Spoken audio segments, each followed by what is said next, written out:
Hello, I am Ron Squire. Welcome to highlights of the 2013 Formula SimRacing World Trophy. Round 14 takes us to Abu Dhabi at the Yas Marina circuit for the Abu Dhabi Grand Prix. Known on the only circuit on the FSR calendar to have a day to night transition, the Yas Marina circuit is one of the most technical circuits of them all, and made on a man-made island back in 2009, it proves to be one of the most toughest circuits on the FSR calendar. With an average of 21 turns and 42 laps of this circuit will prove to be a much more difficult challenge for the drivers. Qualifying saw Daniel Kiss once again take pole position ahead of the World Trophy leader Ben Tusting, who needs to be within the top 3 in the next 2 races in order to secure the 2013 Drivers' Championship. Alvaro Torres is just slightly off the pace in 3rd, ahead of Franz Schneider in 4th place. Norbert Lietzer slightly off the pace than he was in Singapore to take 5th place, ahead of Mark Alberts, who has a very slim chance of taking the championship. Kevin Saki is in 7th, ahead of Larry Alkfuss in 8th in his best position. Renz Kopp, another outsider for the World Championship, is in 9th, ahead of Adrian Falcon, who failed to race in Singapore to start in 10th place. Jonathan Holmes is in 11th, ahead of Fernando Guerrero in 12th, with Paul Bird on his return with Crown 7 NetRex Jr. With Sadler moved to fast and speed, it was now up to the honour of myself, Ron Squire, to take honours at Marco Racing. And at the back of the grid, Mike Bell will make his debut for Anchiru Racing. There was a little bit of disaster for Rando Tam, as unfortunately a little bit of errors forced him to get out, but he was able to make it in grid in time for the race. To the race start, and everyone got off the line cleanly and with no incidents as they make their way down into the first corner. Franz Schneider already now made a move on Alvaro Torres going into the first corner and tried to block an attempt from Alvaro Torres to get back on him. Mark Holmes tried to make a move on Alvaro Torres, but to no avail. The first man to suffer was Franz Schneider, as he was touched by Ben Tusting, forcing him to go wide. With Slim Championship hopes, there'll soon be talks with Tusting and Schneider after the race. But it seems things are looking on the up for Mark Alberts, as he immediately passed Kiss and Tusting. Meanwhile, there was carnage behind as Dyck spun into the path of many other drivers behind. Many other people were able to avoid the carnage, except for Schneider, who broke his front wing while trying to avoid Fernando Guerrero. By which point Franz Schneider knew that his championship hopes were up and decided he had enough, pulled his car on the sidelines, and his championship hope and race was over. Meanwhile, further up the field, Alvaro Torres was battling with Kevin Saki for 4th place.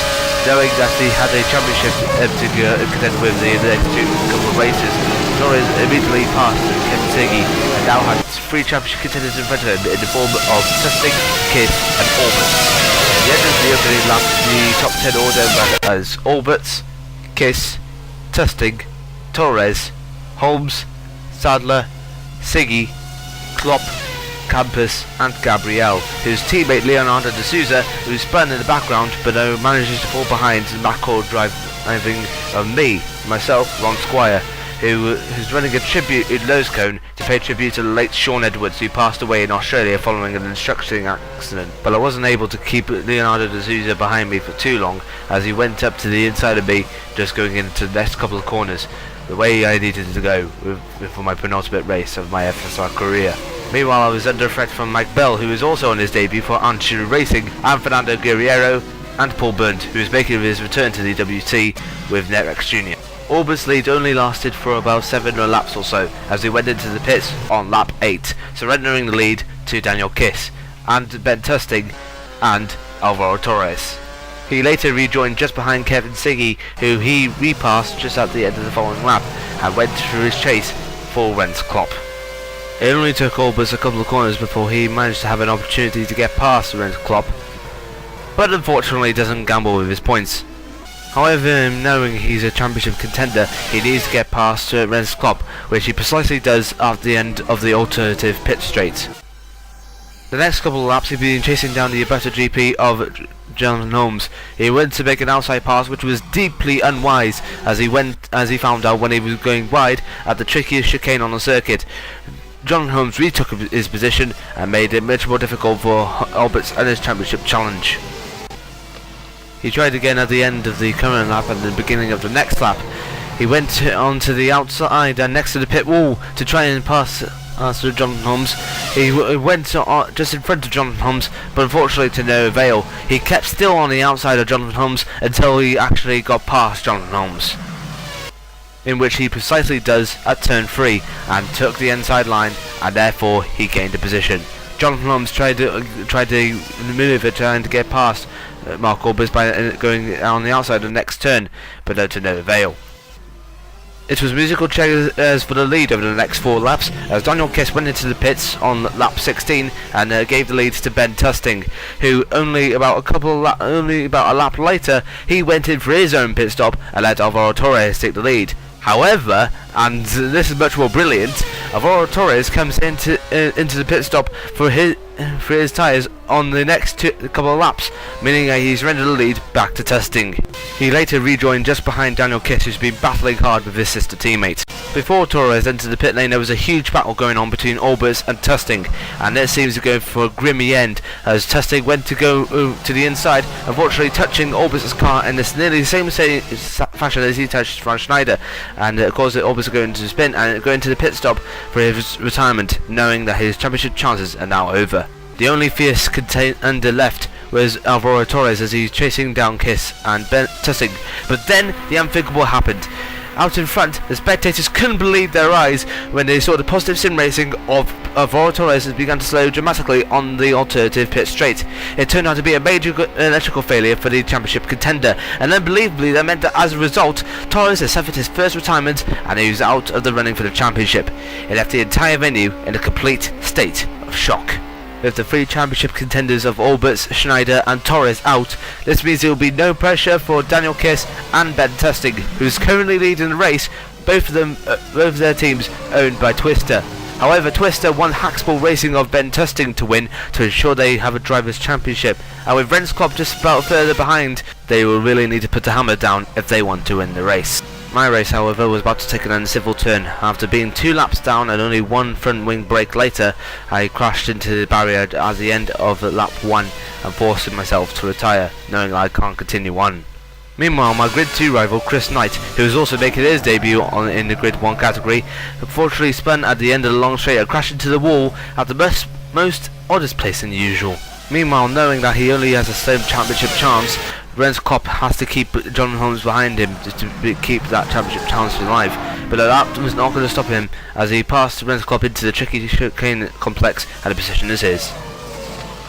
It is now becoming night in Abu Dhabi and everyone was starting to feeling the pressure of the tricky nature, including at night, as Ren's Klopp will find out after trying to battle with Kevin Siggy for 4th. He was tapped by the Slovenian and therefore crashed into the wall and losing his rear wing. His championship chances were now over. Only 1 lap to go, and with Ben Tusting needing to win in order to make sure to keep his championship hopes alive, but he's still in the lead, but though he's got Daniel Kiss just behind him, increasing speed.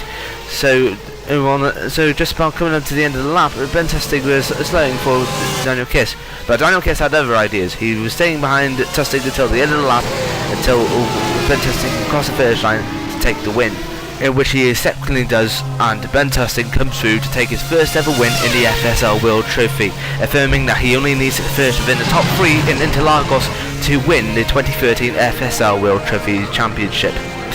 But Daniel Kiss comes home in second after battling with his sister teammate all evening. Kevin Siggy, however, was trying to make sure to get third place for his own, but Jonathan Holmes wasn't prepared to argue and kept the place, and ensuring that he'll get third place.